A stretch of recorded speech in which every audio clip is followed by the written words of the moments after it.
Hello and welcome to Stylish Chats with Creatives. Today on the podcast, I'm speaking to Nick Lampers. Nick owns CPI Studio in Detroit, Michigan. Hello. Hello. How are you doing? I'm doing well. How are you? Yeah, good, thank you. Yeah, good. Sorry, I've got you up at super early this morning to record. It's no problem. No problem at all. It's good. So how did you go about running your own studio? How do you mean exactly? What do you have, because there's a lot, that's a very broad question. Yeah. I could answer that in a bunch of different ways, but do you have like anything specific in mind when you ask that question? So I like to find out how people have got to like where they are right now. So for me, how did you tell me about your journey about how you got into running a studio? So, did you shoot before? Did you retouch? I've seen a little bit on your LinkedIn about what you've done before, but fill me in, like, tell me the whole picture. Yeah. CPS Studio, the idea of it came from the 2020 pandemic when I was on unemployment and, I was really questioning why I do what I do, as far as, being a creative goes. And, it came to my mind that the reason that, I'm a creative, sometimes it feels like against my will, is because it helps me persevere and be inspired. And that's where the idea of create, persevere, inspire came from, which is what CPI stands for. Really, leading up to the 2020 pandemic, I was mostly an event photographer. But once I lost all of my gigs in a day, from the pandemic, I transitioned to commercial photography. Mm-hmm. And that's where the transition, further took place towards launching CPI Studio. So that was in 2020.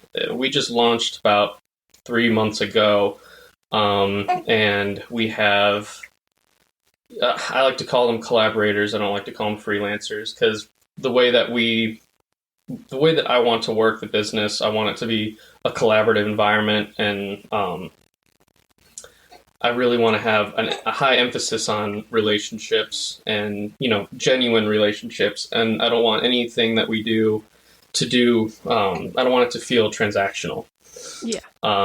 So I try to really put an emphasis on relationships and make sure that they feel genuine, because I want them to be genuine.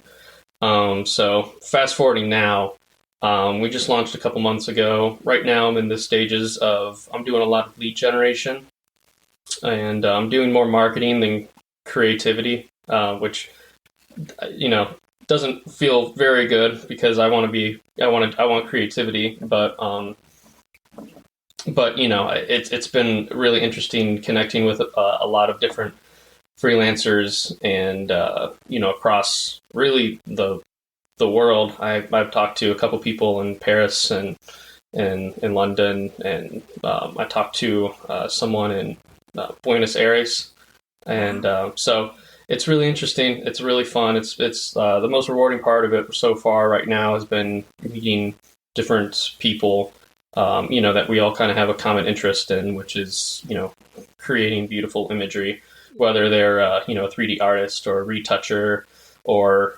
photographer, or copywriter. That's really interesting that you use it as a collaborative, you're speaking as though it's a collaboration, which it always is. It's not just like one freelancer or like one studio. It's a combined talent, isn't it, to make the images and the work as best as you can? Yeah, I mean, it's always a collaborative environment, but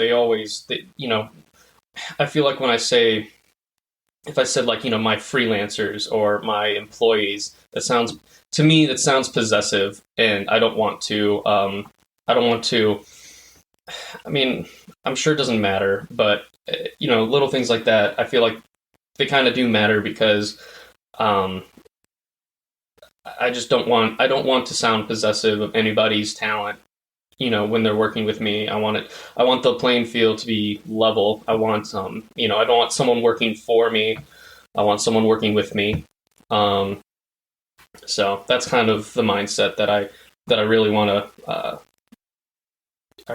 to emanate, Yeah, as CPS. it's really interesting because often, as a freelancer myself, you get called like, "Oh, the freelancers are here," and you sweep in when actually, like, we are all there to have our opinion on the shot or to bring our expertise on the shot and the project. And that's a really interesting way of looking at it, actually.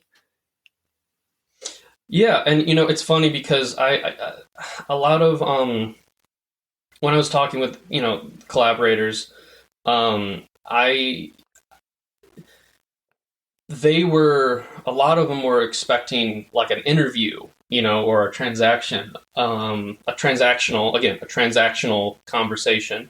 And that's not what I was trying to do in these conversations. I asked them about, what inspires them, what, like, why do they choose retouching, or why did they choose, 3D art. And all of a sudden it kind of turns into more of like a philosophical kind of conversation, and about why do they do what they do. And in these conversations I try to make them ask themselves the same questions that I asked myself when I was inspired about launching CPI Studio back in 2020.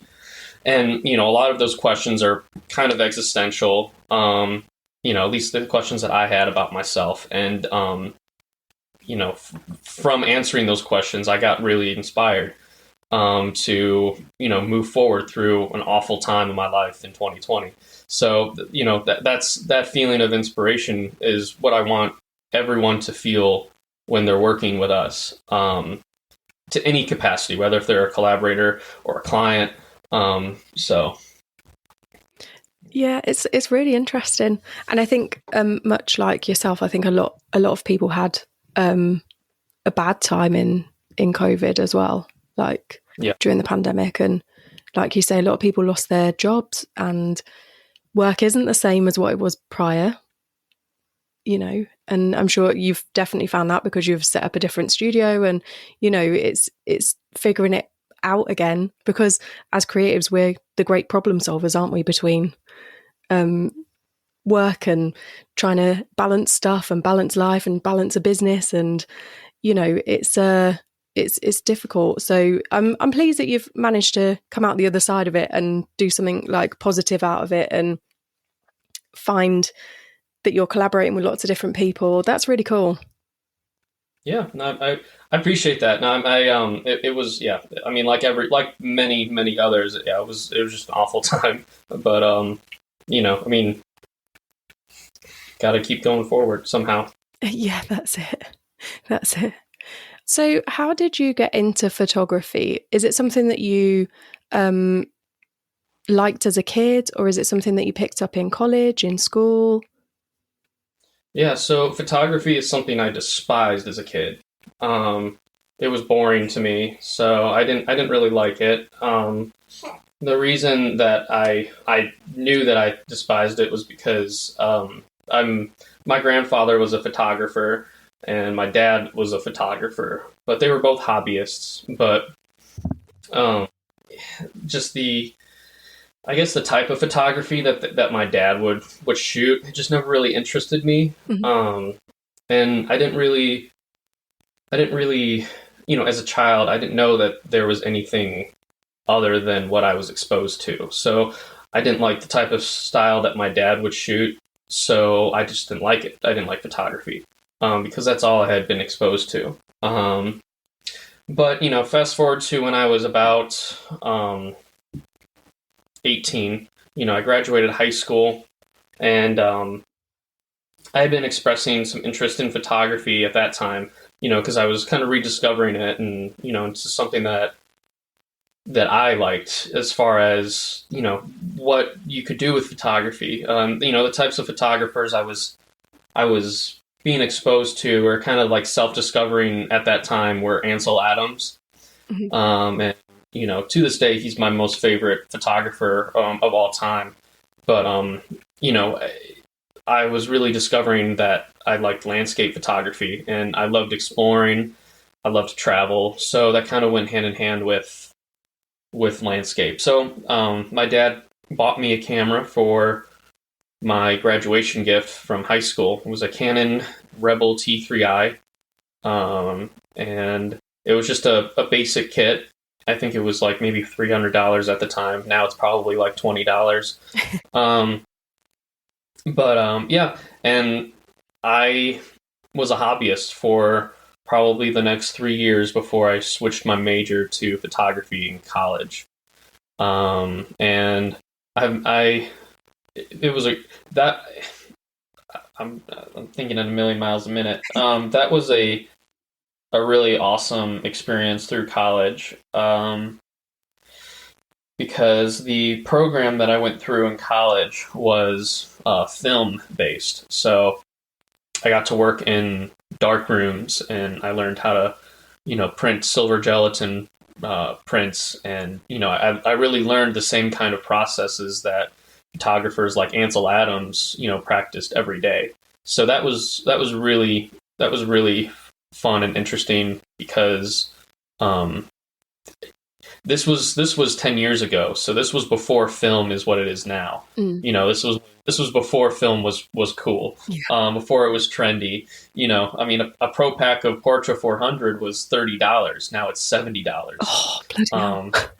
Yeah, and the thing that the irony is, back then I couldn't even afford that, so I still can't afford it too much now. But if it was $30 now, I would be buying them, and I would be buying 10 pro packs at a time. Yeah. But yeah. So back to the original question. I'm getting sidetracked. Yeah, I was always exposed to photography growing up, and I didn't really like it so much growing up. But when I kind of started realizing that I could do something of kind of like on my own with it, walk my own way with it, that's when I realized I had the epiphany, and it became a really big passion of mine. That's really cool. I do think as well, when you have people in your family who are into something, it does kind of, as a teenager, you get put off by it because you're like, oh, well, I don't want to do what they're doing. I want to do something different. And Yeah. it's really nice that you then like found your way within it as well. Yeah. That's yeah. So what's your favourite thing to shoot? If you're given anything, any subject matter, what's your favourite thing to shoot? Well, that's changed through the years. Right now, my favorite thing to shoot are products. I love products photography. Um, there's something so satisfying capturing a beautiful product in an image, and especially in a way that you that especially in a way that kind of augments your perception of it. For instance, if it's something that you can't replicate in real life necessarily, not just a photograph of a bag sitting on a rock, but maybe a bag floating on a cloud, in the sky above like a mountain range, to highlight some feature about it, like maybe it's made out of some light mesh, or something like that. That's the type of photography that I really like right now. But I started out as a street photographer, and then I went to an event photographer. And I used to shoot all sorts of different kinds of events for a while, but COVID killed that for me, and I haven't really shot that many events since then. It's mostly been commercial and product stuff like that.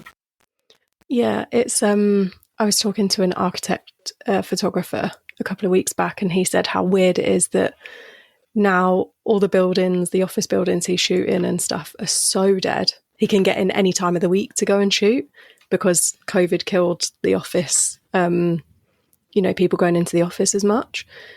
And I think it's the same with events. I feel like people aren't, unless it's something like weddings and things, I feel like people aren't necessarily as forthcoming about going to events anymore. Do you feel like that? Well, I mean, I can't speak for the UK, but over here, it seems like events have mostly come back. Concerts are really big again. Community events are big again. Concerts, I personally toured across the country a couple of times the last couple of years as a guitarist, and those are back. But the big thing for me, the reason I'm not going back to events is because number one, they don't really pay very well for the amount of work you have to do. And when I was young and coming out of college, that was fine. But now I have a house, I have a child. I can't really skimp on the pay. Unfortunately, I hate that that's the case sometimes. But the other one was the insecurity in case another pandemic hits. I don't want to risk losing all of my work again in a single day. It would hurt me a lot more now than it did back then. Yeah, I think that's right. It's I mean, here in the UK, concerts and stuff are coming back, but I'm not sure if networking events are as big and that kind of thing. Like there used to be quite a lot of like Friday morning networking events where people get together from all sorts of types of businesses, and I'm not sure if that kind of thing's back on. And speaking just for myself, since COVID, since the pandemic, I've only been to a handful of gigs, and we used to go weekly, really. So it's, I think people's some people are more anxious about it, aren't they? And I think as well, you're right to not put all your eggs in one basket with work as well again. Yeah, and and to further diversify, and then kind of like take my eggs out of one basket and into a couple others, that was the biggest reason why I picked up retouching, because I also consider myself a photo retoucher, and my most recent endeavor has been learning 3D. Oh, cool. So I'm trying to diversify myself as much as I can so that, I can have, multiple streams of income and, be a little safer that way. Yeah. How have you found the 3D stuff? Because a friend of mine does it and he gets so absorbed in it, but I've watched him do it and I'm like, whoa, this is insane. Yeah, it's, I love 3D.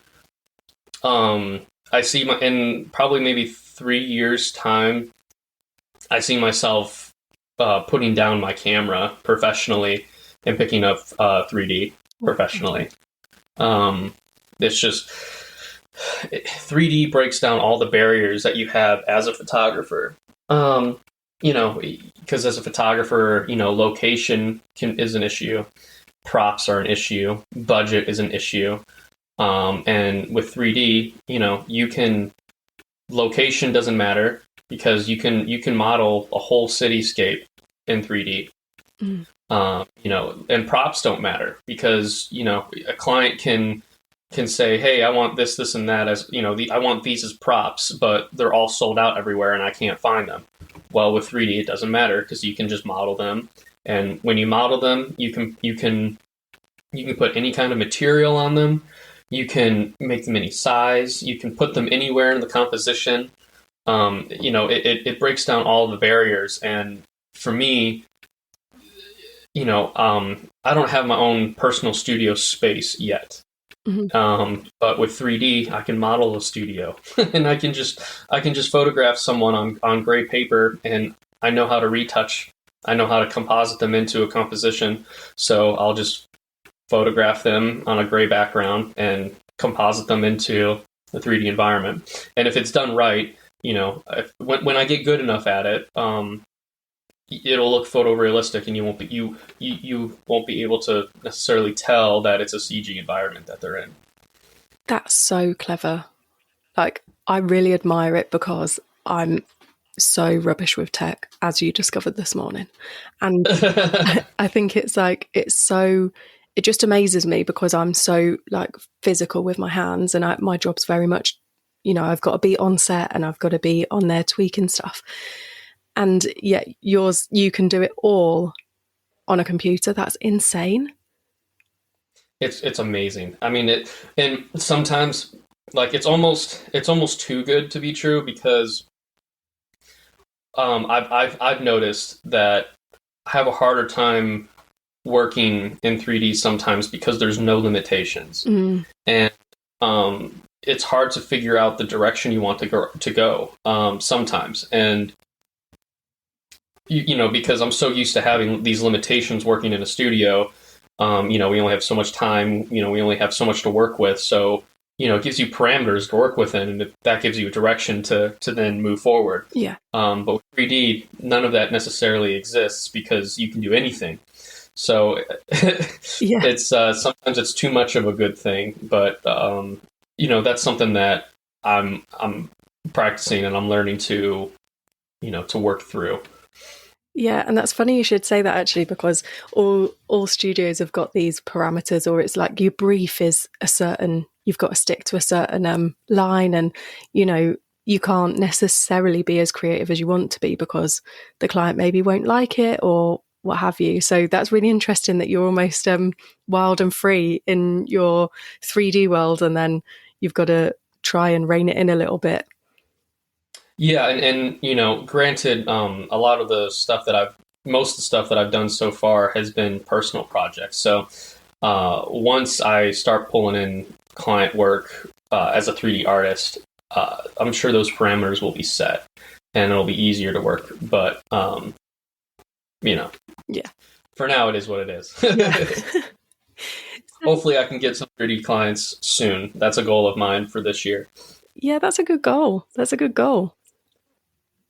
So, how did you get into retouching? So I in school, in college, even though we were a film-based program, there were a couple of Photoshop classes that were mandatory for my major. So that was my first introduction to Photoshop, and it didn't make any sense to me for a really long time. Yeah. But when the 2020 pandemic hit, I realized that I was very vulnerable, and I never want to be that vulnerable again. So it was that shift in mindset that took place then that led to me being open to learning, retouching. And so I eventually started, experimenting with different techniques and whatnot, and it kind of occurred to me that if I was a retoucher, I could not only get work from other studios and whatnot, but it could be a way for me to form relationships and partnerships with other photographers that I wouldn't necessarily have those relationships with in any other instance. Yeah. So that was kind of the nail in the coffin that made me realize, all right, I actually have to do this. And I started learning 3D, or not 3D, Photoshop. Once I got a subscription to Pro EDU, which is, I don't know if have you ever heard of them? No. So they're a subscription service. The founder his name is Rob Grime. He's a beverage commercial photographer, and he's based in Chicago. But he's super good at what he does. I think in Pro EDU they have these podcasts that you can listen to, and it's basically like a round table of some of the top industry professionals as far as photographers go, commercial photographers go in America. And in one of the conversations he mentions that his day rate is $10,000. It's like that kind of production of photography, photo shoots and whatnot. So crazy stuff. But he teaches you everything he knows in Pro EDU, and I mean it's top notch stuff. They don't even and I'm not sponsored, by the way. I'm not being paid to say that. But they teach you how to shoot and edit, and I really started picking up on those retouching tutorials, and that really helped me. I can't vouch for Pro EDU enough as far as retouching goes. So definitely check them out. Yeah, I've written it down to have a little like nosy, see what they're up to, because I think it's really interesting that a lot of photographers I know as well are similar to yourself, like self-taught in retouch. Yeah, and there's so many videos on YouTube of how to get, how to use Photoshop to your benefit, I guess, as well. And like, there's a million different ways to the same ending, but it's so intriguing how people go different ways to cleaning up skin or, cutting stuff out and all sorts of things on it. And it blows my mind. And similarly to you, like when I was at school, the Photoshop was just starting to be a thing.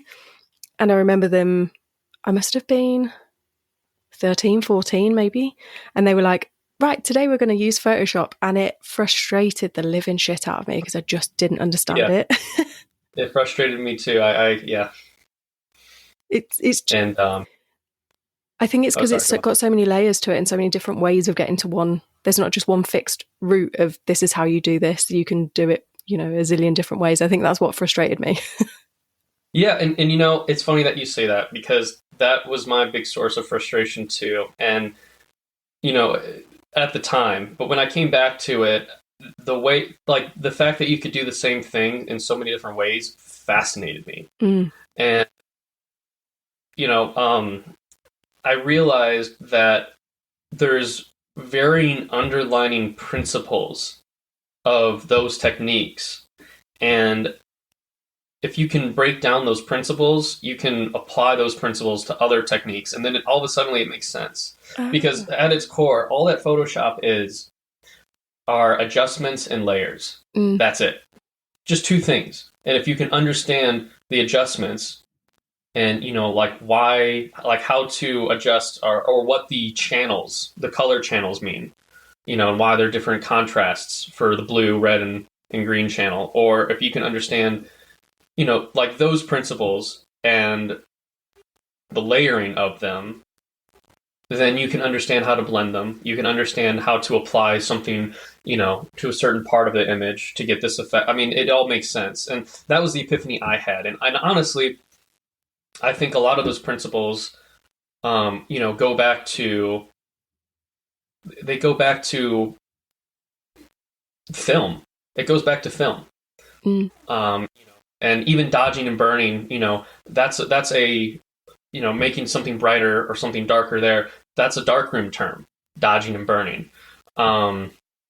So I think in that sense, I think my college degree really helped me understand those principles. But that was the epiphany I had with Photoshop. And after that, it was a rabbit hole for me. Yeah, I can imagine. Just so many creatives go down these rabbit holes as well, and they're like lost for like weeks on end researching stuff. Yeah. But yeah, that's. I love Photoshop. It's one of the programs that when I open up, I feel like I'm at home. As weird as that sounds, but there's nothing more satisfying than knowing a program so well to where you can just open it up and immediately get into like that flow state of like creative work, and everything else just melts away around you. It sounds so cool. The way you've just described it there, I'm like, oh, maybe I should get Photoshop on my husband's laptop and see if I can have a go. You should. And you should look into Pro EDU because you'll learn all sorts of crazy stuff. Yeah, I'm definitely going to have a look at them because it's so intriguing to me how the tech's moved on so quickly within our industry and how people are picking stuff up, and curiosity has just always within us a little bit, creeping up and going like, oh, have you seen this AI stuff? And oh, have you seen this? And, you know, there's so much for us to learn. And I think that's a good thing about a creative mind. You've always got thoughts on the go and bouncing ideas off lots of different people. And it's nice. Yeah, I can't agree more. And at the same time, on the other end of that, I don't know if you experience this, but sometimes it's exhausting, because there is always something more to learn or something more to to think about. It's never ending. And honestly, I think, especially nowadays, I don't think it was true up until maybe like the 2000s, but you have to adapt. It's adapt or die pretty much, because photographers who, this is ironic me saying this, but the photographers in the early 2000s who refused to switch to digital, like they went out of business. They're not around anymore, which is ironic because if they held on for another 20 years, they would be back, considering how much film is, kicking now. Yeah. Yeah. But, the principle's the same. Yeah. And I think that's it. Like a photographer friend of mine who's in his mid-70s used to shoot obviously on film and, went to digital, was like, this is all amazing. And then I told him that my other half bought me a record player, maybe like 5 years ago. And he was like, why would you want to listen to a record player when tech's so good? You can listen to Spotify on your phone. And why would you want to hear all this like crackling and all this other stuff? And I was like, because it gives it soul again. And I think that's maybe why films come back, is because it's got a bit of soul and people are rediscovering it, where maybe, certainly for me, when we were going out as teenagers, you'd have your little digital camera and everyone would be drunk taking pictures of each other and stuff. And then almost we grew up with I grew up between both. So we had film and digital, but then there's people after us who grew up with just digital and now they're finding the magic of film again. Yeah. Yeah. And it's funny that you say that because, how do I say it? What am I thinking? There's nothing that will ever match the magic of holding something in your hand.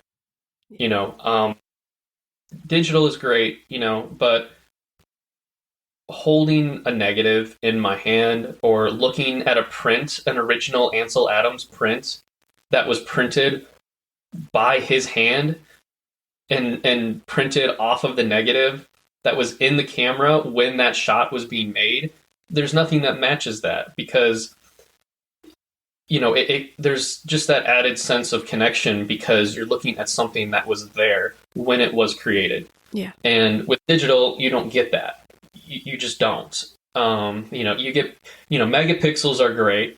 Photoshop is great, but, to this day, I haven't been in a dark room since college, which pains my soul. But, when you print it on the paper, you don't see the image because you haven't put it in the developer yet.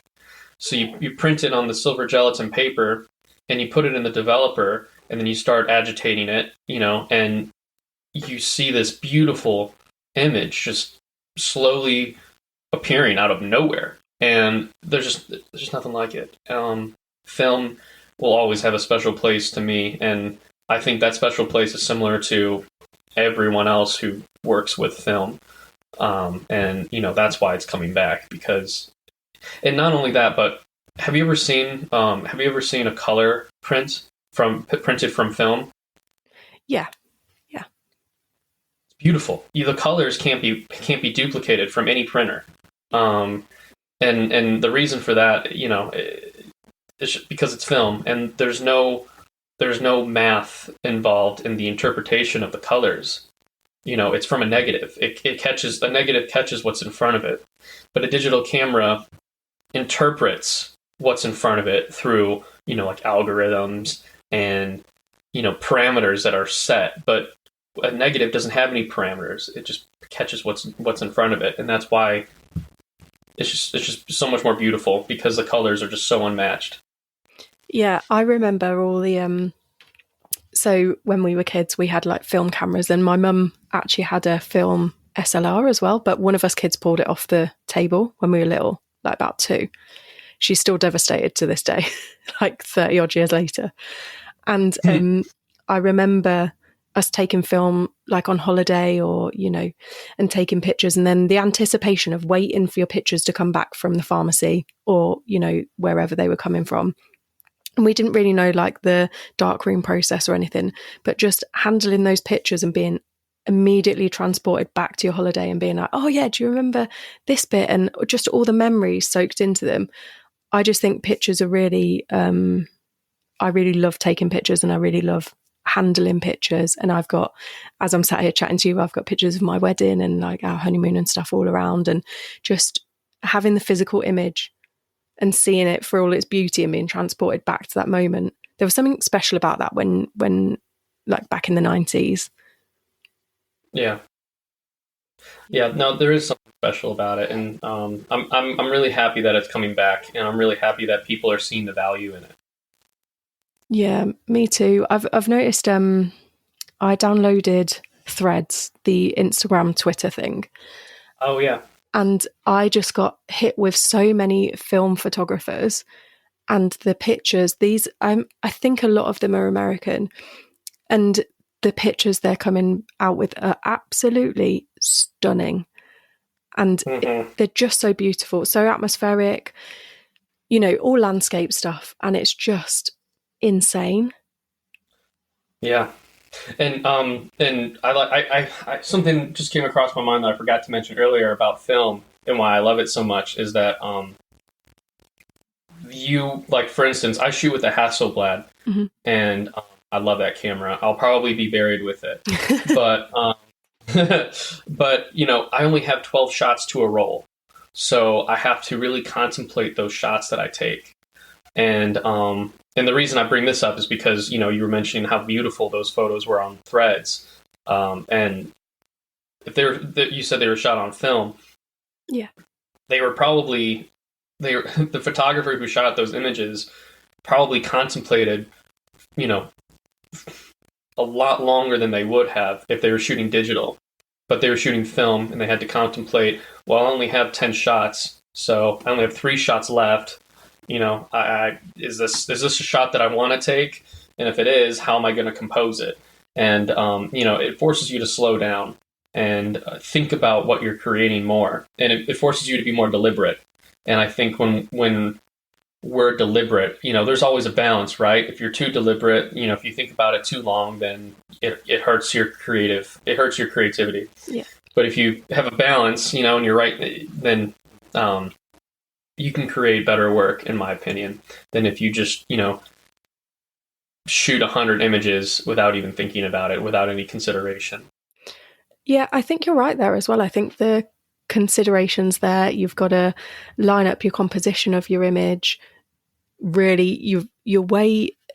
It forces you to slow down, because even with my phone, or, you know, despite it being a bit shit, you're just like, ting, ting, ting, click off loads of pictures. And then you look through later and be like, oh yeah, well, I'll delete those 2 because they're a bit crap. I'll like keep that one, post that one to Instagram or whatever.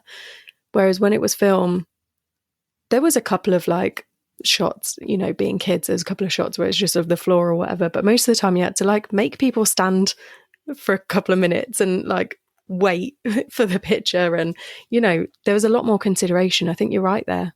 I think it's nice to slow down a bit, don't you? Yeah, and I mean, I think that's what people are looking for when they're going to these older mediums of, you know, of media. You know, earlier you said that it has that, you know, listening to vinyl, you know, has more soul. Yeah.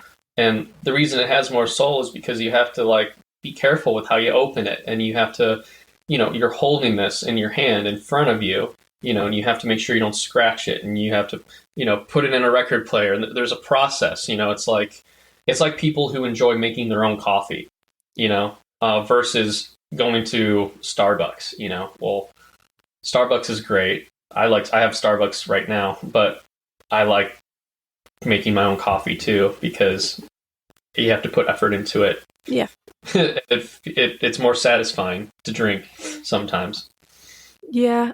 And I think you're right, because we're so used to getting a bit philosophical maybe, but we're so used to things being so instant that patience is a little bit thinner, and actually taking the time to create something and having that time to really consider something slows you down, and I would actually probably argue makes you more creative because you're having that time to think. So you're not like, oh shit, what's going to look good on Instagram, what's going to look good here. You're just there in the moment rather than thinking about the validation from everywhere else.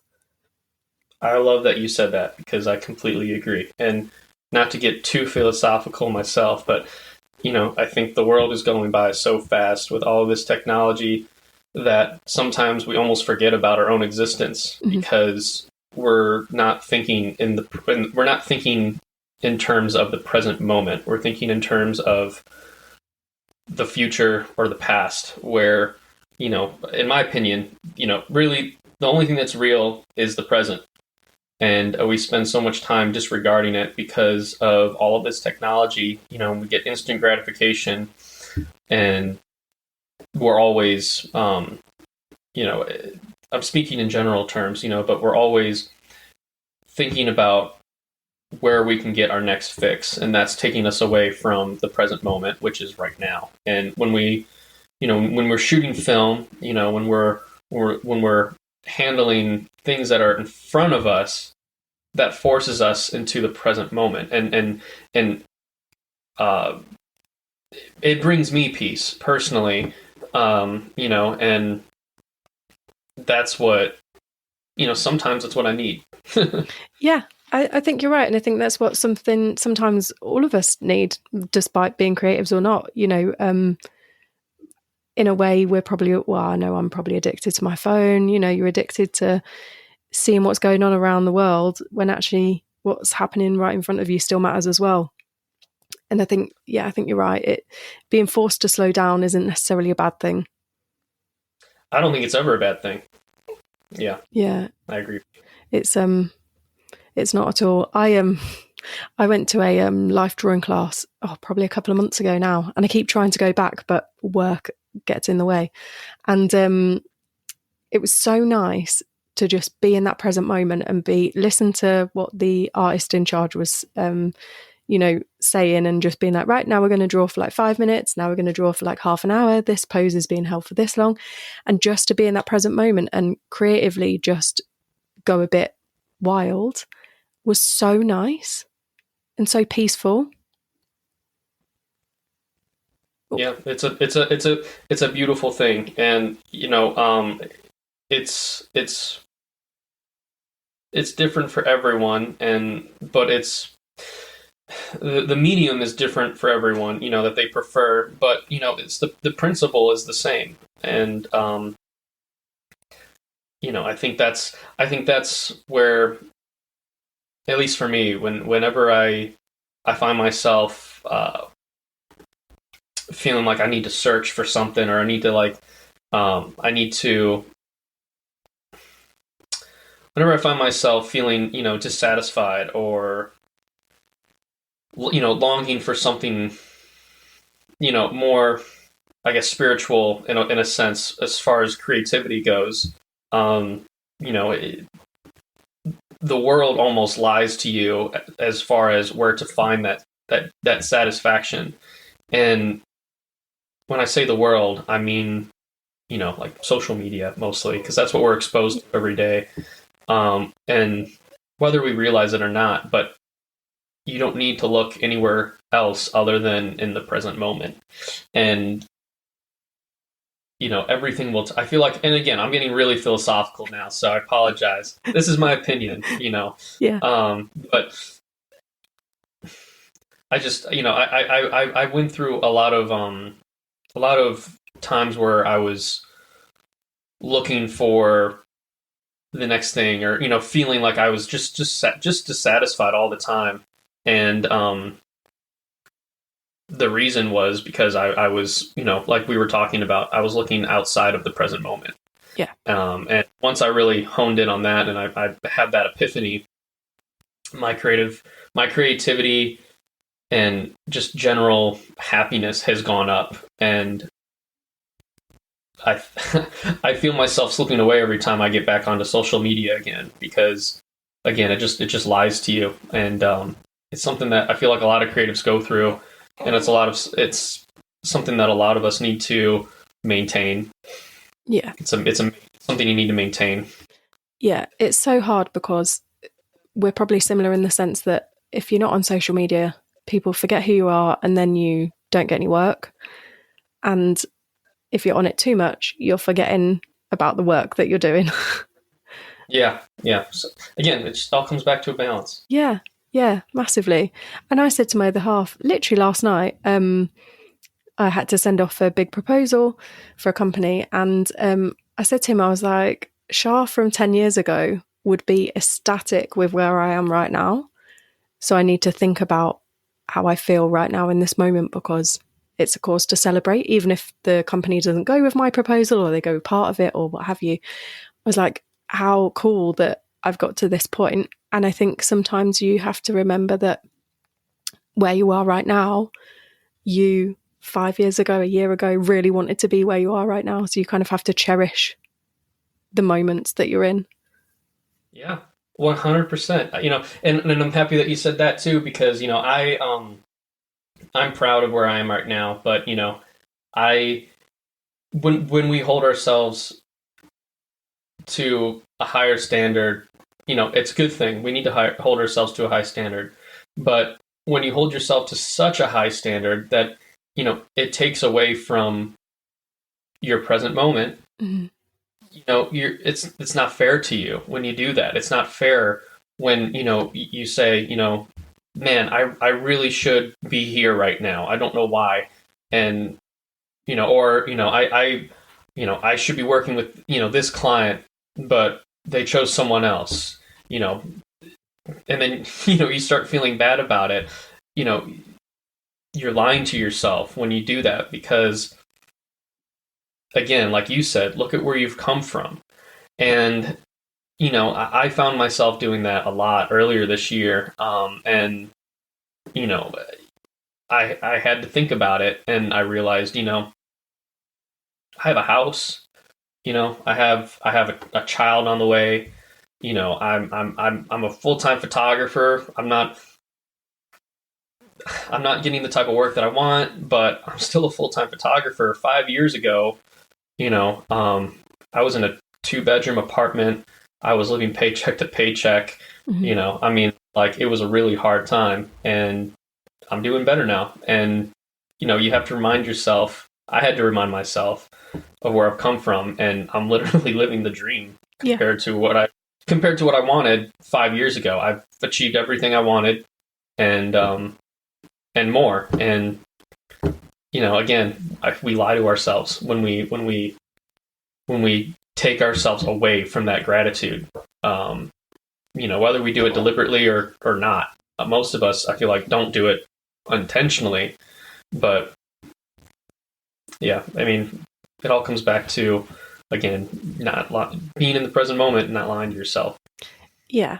And do you know something that's really helped me? I've got a daily gratitude diary, and granted, it is on my phone, but I try and fill it out every evening with like minimum 3 things I'm grateful for. It might be seeing the sunset, having a cuddle with a dog, my husband being home from work early, or, really like people would call it mundane things, but actually it's all these little things in life that when I'm 80, if I reach 80, I can look back on and be like, oh, I had a lovely life and I've achieved so much. And it's not always about the big wins. It's about these little wins in life as well. And I think we get so sucked into what other people are doing. And as a freelancer as well, it's hard not to look at your competition and be like, oh, they're going to Portugal to do a shoot and they're going to London to do a shoot. And oh, what about me? And actually, you have to sit back and go, well, actually, I've done this, and this. And maybe other people are looking at me going, oh, I wish I did what Charlotte was doing. Yeah, exactly. I mean, and that's why, in my opinion, I think social media is, I think it can be so dangerous because people do that. People do have shoots in Portugal, and there are people who are on the surface more successful than you. There always will be, no matter what you do, no matter what you achieve. It'll never be enough. It won't. Mm. But that doesn't mean you're not enough. Yeah. And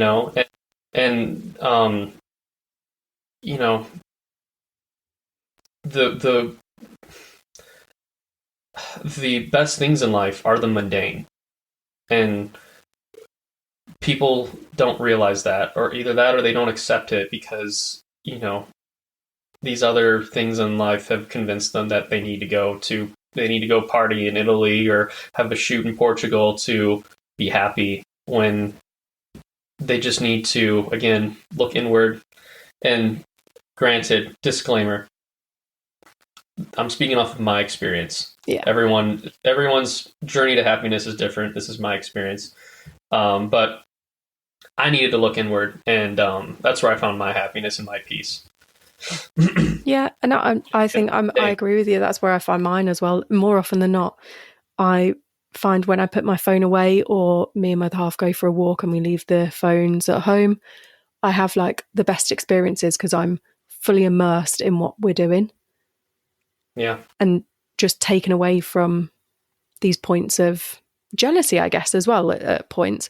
But also these people who are going off and doing these other things, you don't know what's going on behind closed doors, whether they're having to work so much because they've got elderly parents they need to look after, or they're addicted to work, or, they're in a different situation to you. So I think when you hit that point and you let go of what your expectations of what other people's expectations are of you, if that makes any sense at all, it's freedom then, isn't it? It is. It's complete freedom. And, it's something that I've been striving for, and again, something to maintain. But yeah, I would agree with you. It is freedom. And when you have that freedom, you can concentrate and devote yourself to creativity so much more, effectively, and so much more genuinely, because you're creating, at that point, I feel like you're creating for yourself. Mm-hmm. And when you create for yourself, you're not echoing the trends that are happening. You're not, what am I trying to say? You're original because you're creating for yourself. And when you create for yourself, I think that's when, creatives make their best work. Yeah. And yeah, I don't know. Yeah, that's my opinion. Yeah, I agree with you on that though, because I think you do get, like we were saying about earlier, when brands give you guidelines to stick to, and you can get sucked into the tramlines of that all the time, and then forget that you have other creative parts of your brain that need a good old itch as well, like going off life drawing, or going off shooting on film, or, taking that time to slow down and remember why you're creative, or, as well. And I think it's nice to have this philosophical kind of chat as well, and realize it's not just me going like, oh God, look at what that person's doing, and like social media sucking me in, when actually I don't need to be on it as often. My husband will be glad that I've said that now on air. We can edit that part out. Yeah, we'll edit that. He'll never know. I think these are thoughts that a lot of creatives go through, that they either don't want to talk about, or they feel too isolated to talk about, because it touches more below the surface than creativity. It touches on, the philosophy of happiness, which is different for everyone, and gratitude. I mean, we've talked about a lot of topics that are not really easy to talk about, I feel like, for some people. And like for me, I was depressed for the longest time, and if we had this conversation in those times of my life, I would not be all right now. Yeah, because these things aren't easy to talk about for some people, but I think they're necessary to talk about. Yeah, always. And I think that a lot more people suffer with mental health illnesses than what we realize as well. I think a lot of people mask, and then when they come home, the mask drops and they're like, oh my God, I'm so exhausted from masking my depression from everybody. Or, and it's easy to fall into the trap of comparison and jealousy, in turn feeding, I like to call depression being a very visual person, I like to call it a little depression monster. So sometimes mine comes and it's like a tiny little monster that we don't feed most of the time. But then if I'm having intrusive thoughts or things like that, suddenly it grows because I'm feeding it. And then sometimes it's not me, but it's the depression monster having a bit of a chomp. And it's such a, like you say, it's a delicate subject, but I think that the more people can talk about it, the easier I think it is then to realise you're not on your own, and that this stuff happens to people, and we can all come through the other side of our worst days as well. And yeah, I'm really sorry that you went through a bout of depression. It's not a nice thing to go through, but you're the other side of it and doing amazing things. And I think, isn't that so cool that you could look back and be like, well, depressed me would never think that I'd be where I am now. And look how much I've shrunk my depression monster and controlled it and doing amazing things. Yeah, no, I appreciate that. No, I'm sorry you had to experience something similar as well. But yeah, I'm proud to be where I'm at, and I'm happy that you're at where you're at. Yeah, and I think I think everybody suffers a little bit of like anxiety when you're going and doing jobs, and everyone has this what's it called, imposter syndrome, and Yes. and I think sometimes as creatives as well, like you were saying earlier, we put quite a lot of pressure on ourselves to be perfect when actually just creating is enough. I mean, yeah, and I would argue that perfect. There's this one quote. I'm trying to remember right now. It's practice doesn't make perfect. Practice makes improvement. I like it. And I think perfectionism is it's a good thing to strive for, but it's not realistic. Mm-hmm. And I would even argue that it's not. I don't think perfectionism is ever attainable, and I think that's something that creatives have a hard time dealing with, because obviously you want it. You want your work to be perfect, but it never will be. It just never will be. So, and that's okay. That's the thing. That's okay. Yeah, that's it. And it's accepting that not everything's going to be perfect, but you're still creating great work anyway. Yeah. Again, going back to balance, isn't it? Yeah, it's always about balance, I think. Yeah. Yeah, massively. So I've got one last question for you. And it's a biggie, so answer in whichever way you see fit. But it is, what inspires you?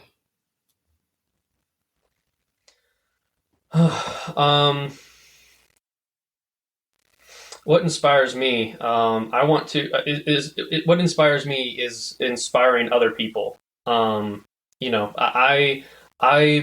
mean, that's why it's the pillar and CPI studio. Create, persevere, inspire. We want to create to help us persevere through whatever we're going through, whether that be depression or getting better content out, on your social media as a business. We want to create to persevere so that we can inspire others to create and persevere. That's what inspires me. That's why I started CPI. That's why, all of the values that I have for CPI that I'm trying to emanate through CPI is to inspire others to create and persevere. that's what inspires me. That's that vision that I have. That's what inspires me to keep forward. That's such a lovely answer. I really like that. Thank you. It's really good. Well, I'm going to end it there, Nick. That was a fantastic chat with you. It's so nice to chat philosophically a little bit as well with somebody who's in a creative industry. And I have thoroughly enjoyed having a gas with you. Thank you. Yeah, no, I really enjoyed this conversation as well. Thanks for having me. Thank you. Thank you for listening to this week's episode. I hope you enjoyed it. Please rate, follow and share, as it really helps this little podcast out. And if you have found value in the podcast and you have the means to, I do have a Buy Me a Coffee link in the show notes. This will help keep the podcast going. Join me next week for another fantastic guest. Bye!